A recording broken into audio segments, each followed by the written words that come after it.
Good morning. Good morning. Welcome to Chattooga Baptist Church. I think I was a little off on my numbers last week. I had the wrong bulletin. But last Sunday we had 38 for Sunday school, and we had 18 contacts. This Sunday we had 43 in attendance with 19 contacts. So that number is continuing to go up this year, which is great. The only thing I have to say today is that coming into church this morning, we got to see a great view of the forming of a rainbow right at the front of Pigeon. So if you guys were traveling from the north side coming down, you possibly saw a glimpse of that as well. But just remember what that rainbow stands for and that God is in control, and it's been a great year, and it's going to continue to be a great year. And with that, I'm just going to turn it over to Becky.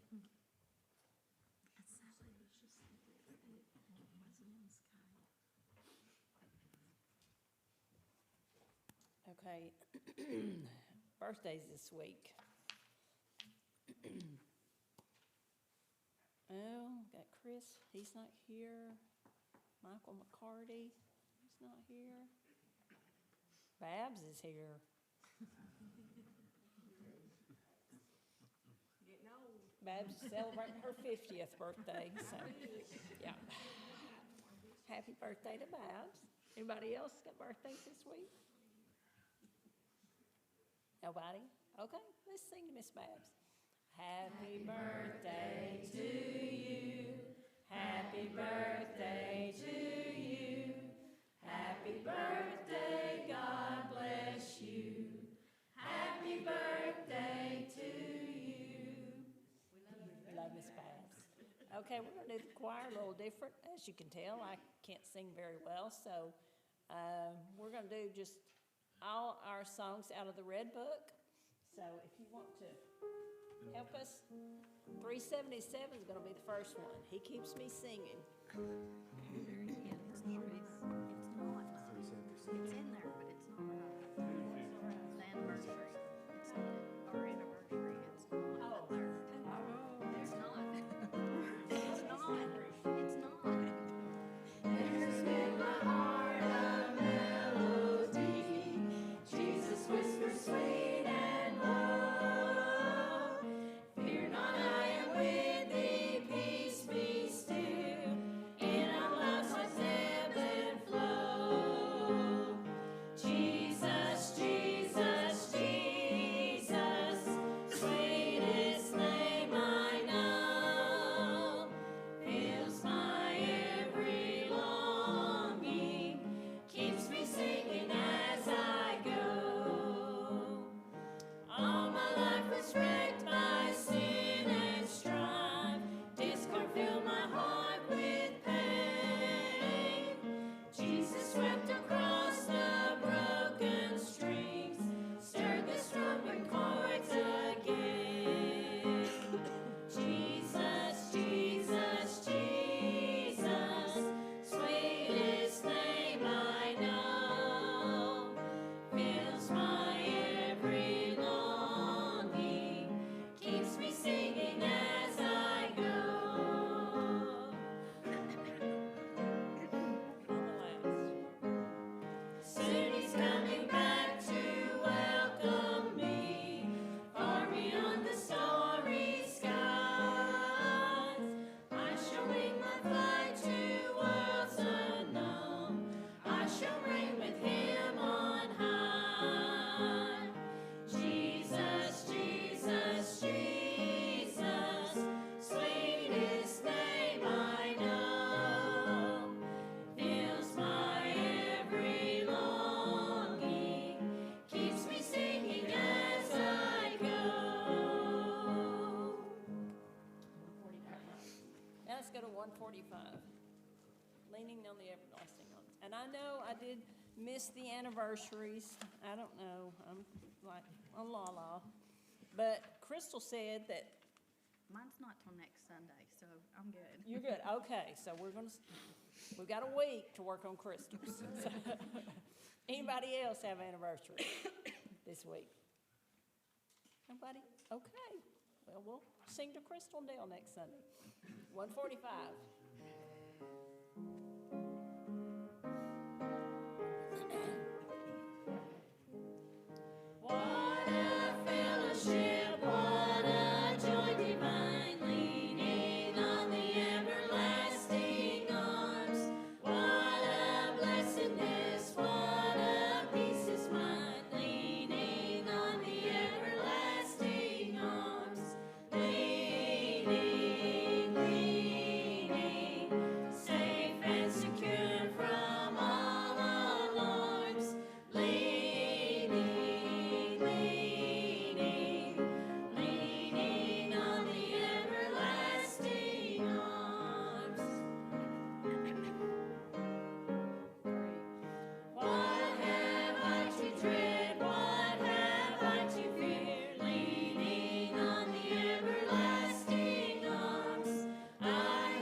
Good morning. It's good to see each and every one of you here today.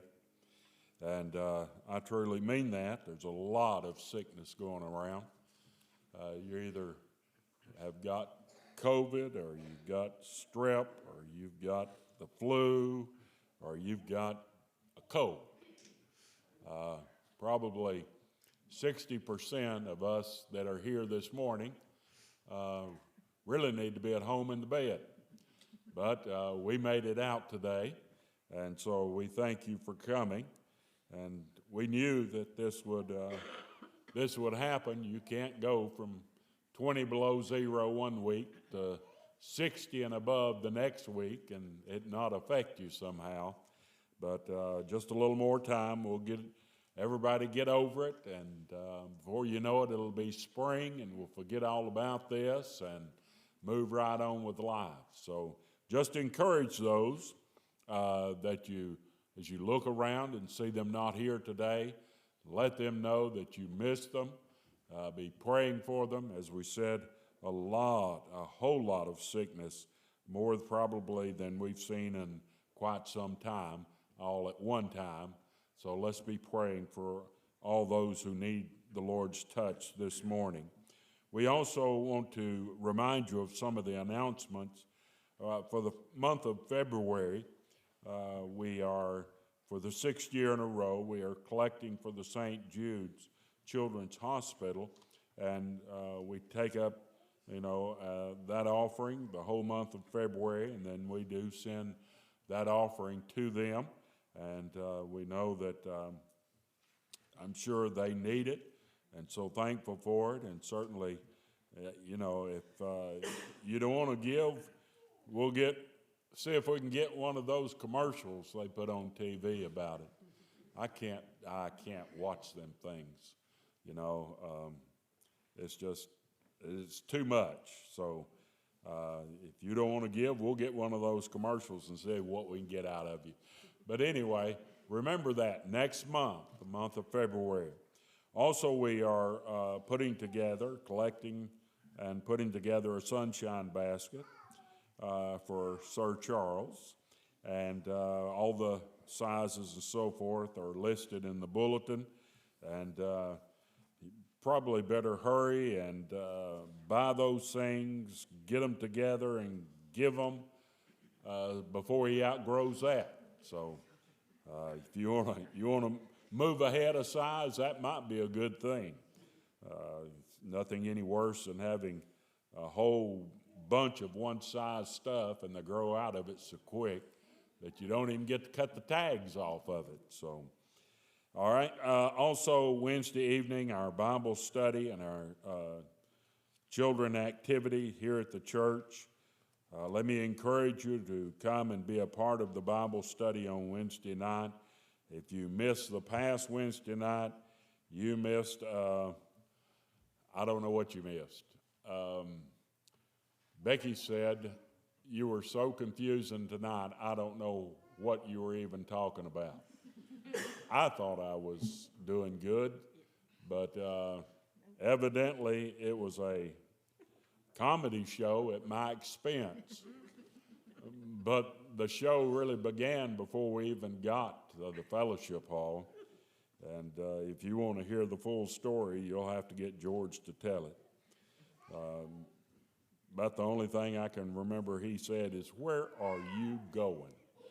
And that was when we was cutting out across the bank parking lot. But anyway, if it hadn't been for his seatbelt there at one time, he'd been over in the seat with me. But, you know, hopefully we can do a little bit better this week. Get off the drugs and have a clear mind and even know what we're talking about and what we just said. And very confusing time, I hear, even though it sounded pretty straight up to me. So sometimes you're a blessing only to yourself. But remember, 6:30 Wednesday evening till 8 o'clock at the fellowship hall, and also the children or the youth activities over here at the church from 6:30 until 8. You may have a wonderful time at someone else's expense, but you don't want to miss it. Also, Tuesday at 12 o'clock at the fellowship hall is the Senior Saints meal and meeting, whatever you want to call it, get together. The list for the food for that day is back in the vestibule on the bulletin board back there, so please pay attention to it and try your best to be there this Tuesday at 12. And was I supposed to say something else about the Tuesday? No? I have a sign sheet on it. Yeah, it's in the back there.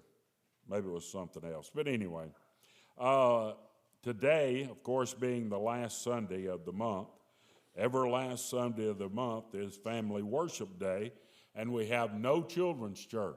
So today there is no children's church, as it is always at the last Sunday of the month. Any other announcements this morning? Okay, then let's everyone stand and take a hymnal and turn to page 108.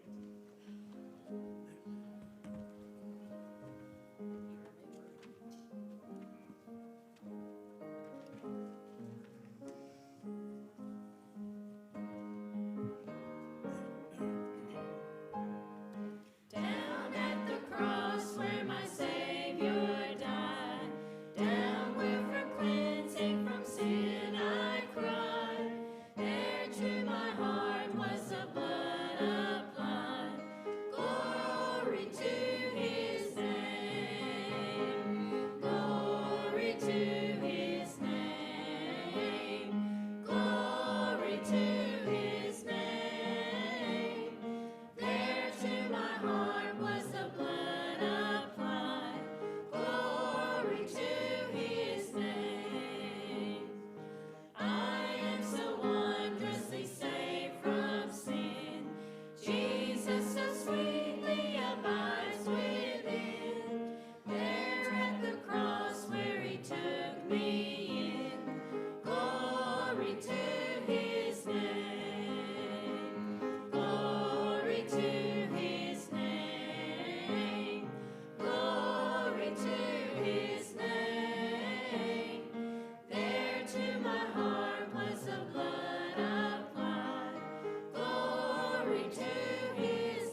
our Bibles to the book of Romans chapter 8. As we've spoken about for the last couple of Sundays, from Romans chapter 8, we've talked about the adoption, but especially the adaptation to the adoption. And this morning we want to continue to look at Romans chapter 8. As an adopted child, we know that there are present sufferings, but we also have to realize that there is going to be future glory. And so we must keep that in mind, that there is, of course, if you will, coming a better day. That's the only way that helps us to persevere, to continue on through all the suffering of this present world, no matter what it may be. So I want us to begin, let's look at Romans chapter 8, verse 20. And here Paul tells us, for the creature, or if you will, the creation, was made subject to vanity, not willingly, but by reason of him who hath subjected the same in hope. Now we can keep our mind on future glory, because nature also is set on a future glory. The creation is set on a future glory. We find that here in verse 20 and some more verses, he tells us that all of creation suffers, as we said, but has hope. To begin with, we want to notice for the next few moments, as long as I can talk anyway, whichever comes first, creation's fall. Now, we know that creation fell when Adam fell. When Adam sinned in the Garden of Eden, all of creation was affected by Adam's fall. Even though we may look, and the Bible tells us that we can still see the handiwork of God in creation, and that you can look around in nature and things around and the creation of God in this world and say and see and understand there has to be a creator. I mean, just look at the variety of color, the majestic views that you can look, the mountains and the valleys and all the things that go that we may see and see so often that we ignore the beauty of nature. But yet, at the same time, even though creation today shows his glory, it's still not what creation was when he created it. Can you imagine? As you look at the beauty of the world today, leave out mankind. That kind of mars up the picture. But if you look at the creation of today and see the beauty of it and the glory of it, the glory of the Creator who created it, just understand one thing, that's not a drop in the bucket to the beauty and the splendor of the original creation. Creation has been hindered, of course, by man's fall and because of sin. Even though nature shows his glory, it doesn't show his full glory as nature did before. All creation whether it be the plant or the animal or even the planet. You see, God told Adam in Genesis chapter 3 and verse 17, you know very well, he said, "Cursed is the ground." And he said, "For thy sake." Because of you, Adam, cursed is the ground. And then in verse 18 he said, "Thorns also and thistles shall it bring forth to thee." So because of Adam's sin, not only did sin enter mankind and was mankind affected by it, but also all of creation. In fact, he tells us here in verse 20 that it was made subject to vanity. The word vanity here means emptiness. But the idea is that nature or creation is unable to reach its potential. This world, the things of this world, the plant life of this world, the animals of this world, their life is not reaching. They are not reaching the full potential. They are not being able to produce or to live as they were created by God, or for the intent of the creation by God. In fact, as death reigns upon all men, death also reigns upon the cursed of the world. Man is afraid of death, but so is the animal life of the world. You know, when God read this, or God pronounced this curse upon the earth, a lion wasn't devouring an antelope. It didn't do that before. Man didn't kill an animal. It didn't do that before for food or for whatever. And so by this curse, everything, plant life, animal life, all has been turned up, and all now fears death. An animal doesn't stand there and let you kill it, knowing that you're going to take its life. One animal doesn't let another animal devour it willingly, knowing that it's going to lose its life. Death reigns everywhere because of man's fall, and life is precious. Death is feared. In fact, our life has so been affected by death that after a period of time, you'll eat yourself. And what do you mean by that? Stop eating. Stop eating and see what happens. Well, yeah, preacher, you'll lose weight. You know why you'll lose weight? You begin to devour yourself. You'll be nothing but skin and bones. An animal's the same way.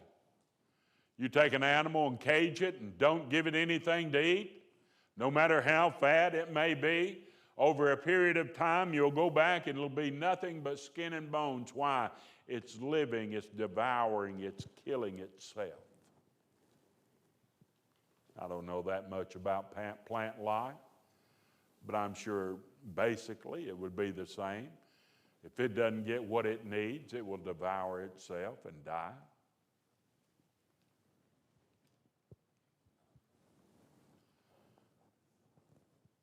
Because of that curse, that subject to vanity, the inability to reach its potential, now we live in a world where animals fear man, where animals have predators, and all have become meat eaters, or majority of animals have become carnivores.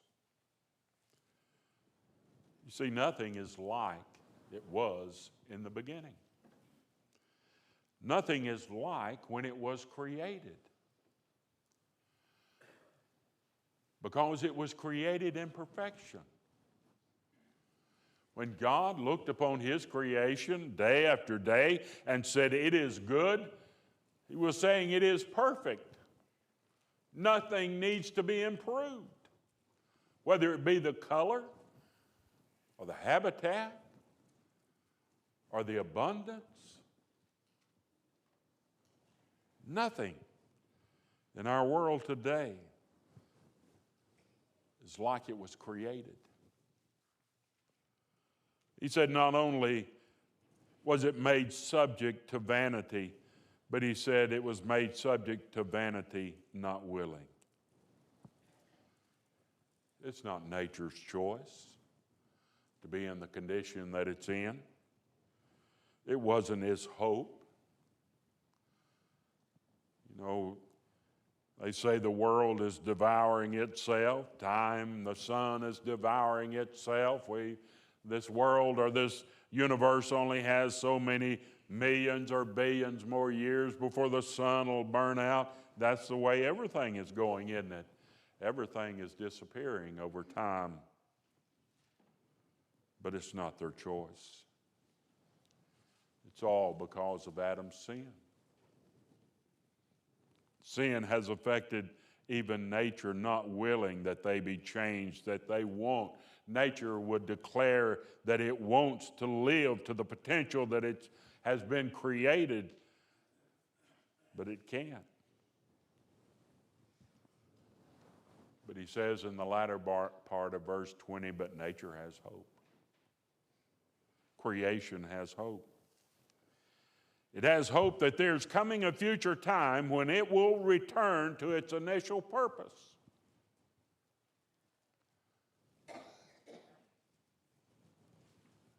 Look at that hope in verse 21. Because the creature, or again, creation itself, also shall be delivered from the bondage of corruption into the glorious liberty of the children of God. So the creation itself is looking forward to the future when it will be delivered from the bondage, the unwilling bondage of the curse because of Adam's sin that God placed upon it. It's in bondage to that curse, and it doesn't like it, just like any one of us. If we were in bondage, we wouldn't like it, would we? And nature doesn't like being in bondage. The creation. So, of course, we find that it says that this time of its release from this corruption is linked to the glorious liberty of the children of God. These two are linked together. When will creation be released from this bondage, this curse that it's under? He tells us right here, it will be the glorious liberty of the children of God. When that happens, then you'll see nature go back to its original intent and purpose. It will show forth God's glory in his creation, his perfect glory, his full glory. In other words, if you were standing on an earth in God's original creation, you would not be able to stand there and say, there is no God. No matter how hard your heart may be, no matter how much you believe in atheism, but you could not stand in the Garden of Eden and say, there is no creator, there is no God. They're linked together. Look at verse 19. He tells us when this is going to take place. He says, for the earnest expectation or the anxious waiting or the excitement of creation waiteth for the manifestation of the sons of God. When is it going to happen? Well, he tells us there in verse 19, when the sons of God are unveiled, or the manifestation, or the sons of God are shown. When is that going to take place? Is it the rapture? Well, now we're going to receive our glorified bodies when we're raptured out of this world, right? So everybody that's raptured out, when the Lord calls his bride home, when the Lord calls the children of God home, we're all going to receive glorified bodies. Now, how is that going to be made manifest to anybody? We'll know it. And we'll know each other. But that's it. And then after the rapture comes the judgment seat of Christ. Well, we'll stand and we'll answer for our works, or our works will be tried by fire. We're saved by the blood. Our sins are washed away. We have been washed by the blood of the Lamb, right? So if all of our sins are forgiven, why do we stand before the judgment seat of Christ? That's the day we'll either receive a reward or lose a reward for the works that we've done for God. You say, oh, I haven't done any works for God. Boy, your day's going to be a big fire. And when that fire is finished burning our works, whatever is left over is going to be our reward, whether it's gold, silver, or precious stone, or nothing at all, nothing but ashes. I guess you could say we've been washed by the blood of the Lamb. Our sins are washed away. We're not being judged for our sins, but we're being judged for, if you will, or being inspected, not judged, inspected for our motive for what we've done for God. Did we do it out of love for Him, or did we do it out of the love of the praise of man? That's where the difference is. So we've been washed, we've been cleaned by the blood. Let's just call the judgment seat of Christ. We're going to get shined up. We're going to get polished. And we need to get shined up. We need to get polished because of all those regrets and all those mistakes. Not talking about the sins, I'm talking about the works. The times we've run ahead of God and God's plan, when we've tried to call something God's plan, and we've tried to hinder God's plan, we're going to answer for all that. Then comes next the presentation of the bride to the Father. Now, you don't want to show off your new bride until you get her cleaned up. You get her shined up. You get her in those white robes without spot and without blemish. No regrets, no hesitation. And then the bride will be presented to the Father. And then comes the marriage of the Lamb.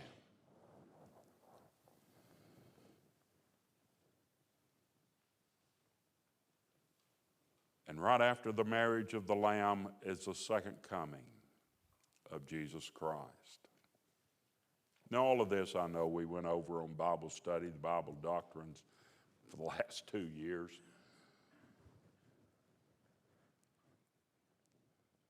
And during that second coming, Christ will return. And we'll return with Him, right? We're coming back with Him. His bride, the church. The Old Testament saints, no, they haven't been resurrected yet. They're not resurrected until the second coming of Christ. It's his bride that'll be with him. And just like he presented his bride to the Father, at the second coming, the glorious coming of Jesus Christ, he will be presenting his bride to the world.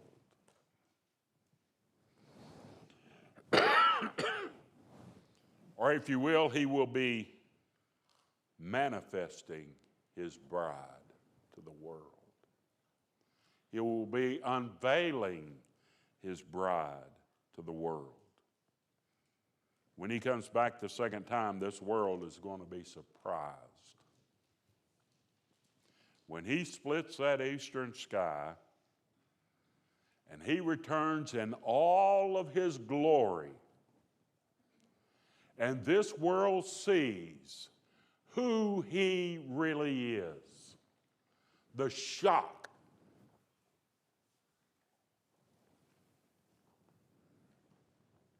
You see, they didn't see his glory, his first coming. They just saw him as a man. That human flesh veiled his glory, but not at his second coming. He's coming in all his glory, and mouths are going to fall open, and people are going to fall dead. The very glory of the Son of God. But he's going to bring his bride with him. And not only will they be surprised at Jesus and all of his glory, but this world is going to be surprised at the bride of Christ when they see us, his bride, with him in all of his glory.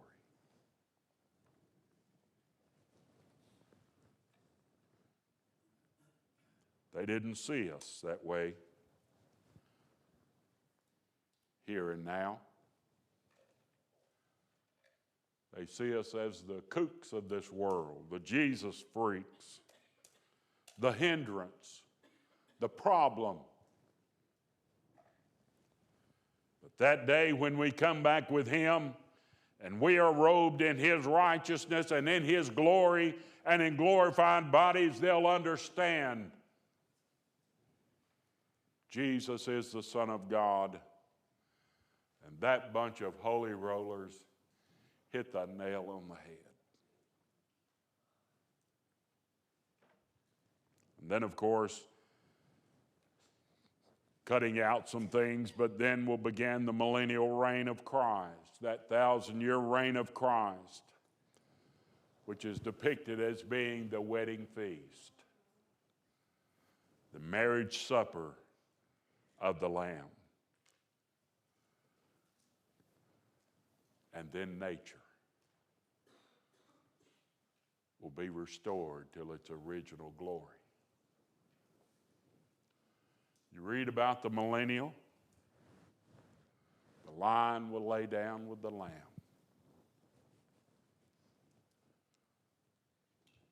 The ox, the lion will eat grass. The child will play with the poisonous snake. All that we know will be over. I can't imagine what the original creation was like. So therefore, I can't imagine what the millennial will be like. But when we are revealed to this world as being the sons of God, when we are unveiled, we're veiled now. Just like Jesus was veiled at his first coming. But when he comes back, he's going to be unveiled. And this world is going to see him in all his glory. We're going to be unveiled. We're going to be made manifest. We're going to be shown. And we are going to show forth all of his glory.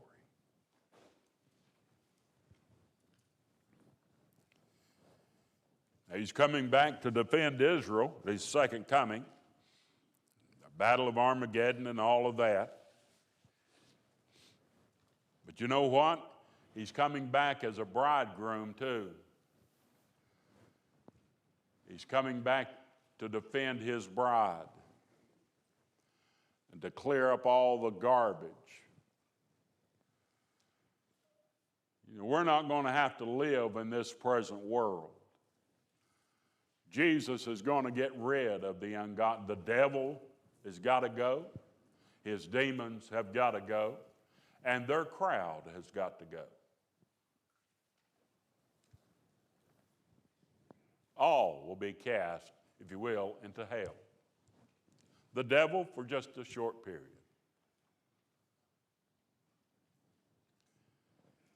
When you got married, you didn't tell your bride, dear, I've got us a place to live. It's got some problems, but I'm going to live there with you. We're so in love we can handle it. It's roach infested, it's rodent infested, but it's our new home. What do you think she'd have told you? Probably the same thing I would have told you. You want to live in a roach hotel, you go ahead. I'm not. You want to live with rats, you go ahead. I'm not. You see, Jesus is not only coming back, but he's coming back, if you will, as an exterminator to get rid of the rodents, the roaches, for his bride.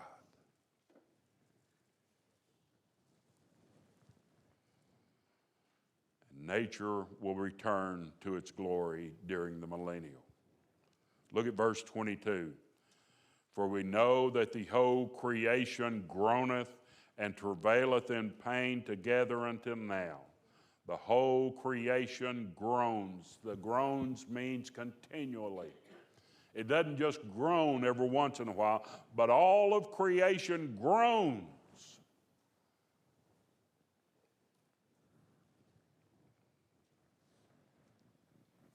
When the word here, creation, is used, it's talking about the total sum.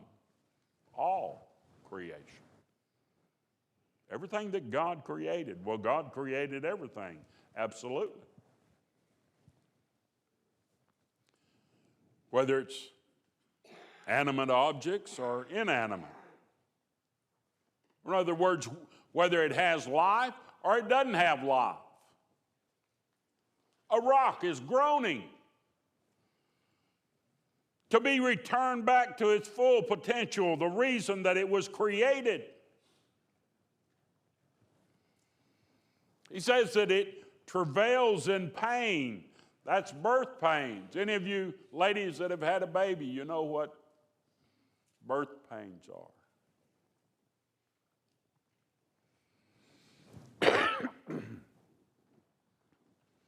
This world isn't going through death pains. It's not dying. It's going through birth pains. Well, it was hotter this year than ever before. Well, it was colder this year than ever before. Well, it snowed this year where it never snowed before. Well, it's done this, and there's more hurricanes than ever before. There's more tornadoes than ever before. There's more of this than in our earth, and flood and pestilence and so forth. It's not death, it's birth pains. And you know that as time goes on, the birth pains get closer and worse.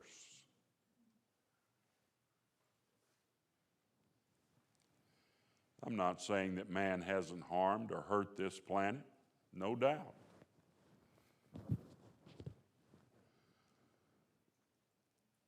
The climate is changing, no doubt. But you know what it is? It's not the end, it's birth pains. Well, we're all going to die. No, the church is going to get taken out of this world. Now, 7 years later, all those who refuse Christ and have refused Christ before the rapture, now they are going to die.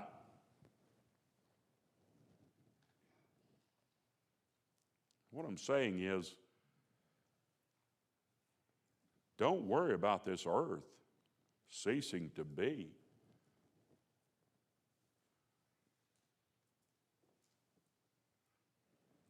Worry about where you're going to be when that birth takes place.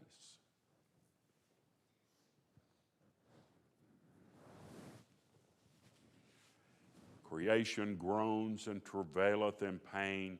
Look at the latter part. He says there in verse 22, together. All of nature, all of creation. It's not that the animal life is groaning about this. And the word groaning can sometimes be interpreted, that Greek word can be interpreted to grumble. But not only is the animal, and then the plant life is groaning about, and then just the planet and the things, the lifeless things of this planet, they groan about something else. No, they all groan together the same thing. When are you going to set us free?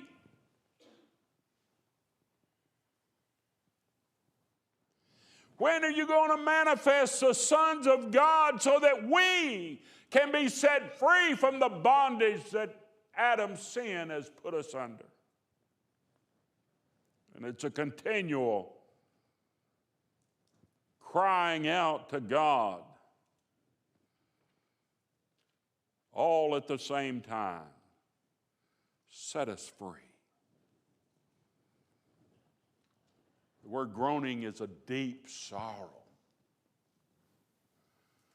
Isn't it amazing how God would say this world or this creation that He creates has a deep sorrow because they are not living up to the potential that they were created? And it doesn't affect us. That it doesn't bother us.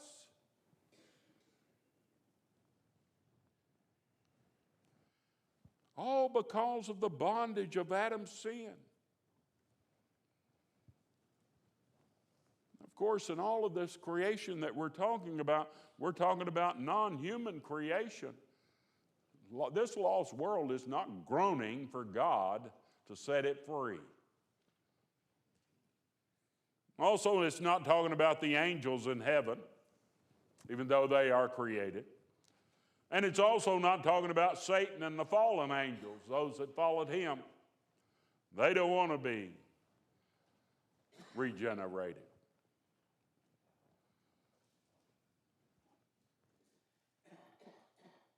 You see, when the sons of God, the believer, the bride of Christ, is fully regenerated,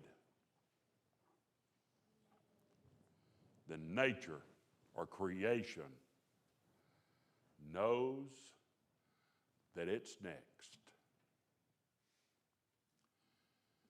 The point I want to make this morning,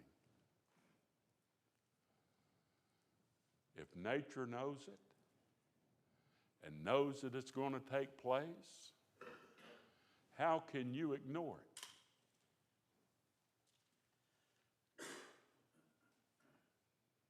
Listen, if you haven't heard anything else this morning, and you may not, listen to what I'm fixing to say right now.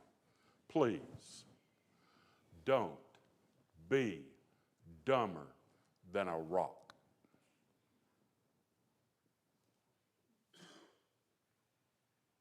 You're the crown of His creation. And if nature knows God one day is going to set it free, you ought to have enough sense to know it as well. In closing, verse 18, for I reckon that the sufferings of this present time are not worthy to be compared with the glory which shall be revealed in us. Let's stand as they come with an invitational song this morning.